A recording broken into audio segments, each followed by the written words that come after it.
Bonjour, je suis Stéphanie Lelier. J'espère que vous allez bien, vous et vos proches.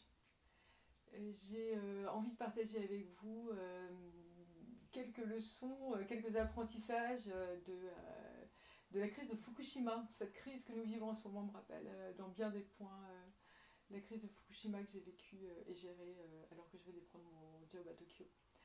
Donc voilà, c'est trois sujets sur la navigation émotionnelle de la crise.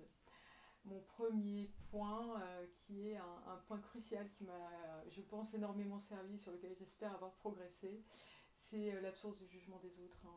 Je me suis rendu compte que chacun prend ses décisions en fonction des informations dont il dispose, certes, mais aussi en fonction de ses émotions, en fonction de son contexte personnel, familial, et que donc c'est essentiel de ne pas juger. Voilà. Mon deuxième point concerne plus la forme de soi. En l'occurrence, c'était ma forme dont il s'agissait. Et je me suis rendu compte que c'était vraiment important de me poser la question, est-ce que j'ai la solidité, la sérénité pour rester aux manettes, ou est-ce que de temps en temps il faut un peu lâcher la main. Et donc j'ai eu la chance de pouvoir m'appuyer sur un comité de direction vraiment fort et puissant.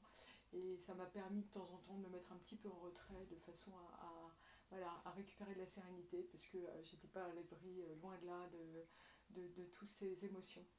Et puis mon troisième point, c'est la connexion aux autres, hein. Et je me suis rendu compte et je retrouve ça aussi en ce moment, je me suis rendu compte que c'était vraiment super important euh, d'être en connexion, de se préoccuper avant tout de comment va la personne, c'est quoi son contexte personnel, est-ce que tout va bien, est-ce qu'il faut l'écouter parce qu'il y a vraiment une difficulté à partager, vraiment l'émotion et la connexion émotionnelle avant tout, avant de passer sur l'efficacité. Voilà, donc c'est mes trois apprentissages très très forts sur le plan émotionnel de la crise de Fukushima que je voulais partager avec vous. Ma question, ou mes questions pour vous, c'est et vous, comment allez-vous en ce moment? C'est quoi vos émotions? Et si vous avez envie d'en parler, je serais très très contente de le faire avec vous. À très bientôt. Merci.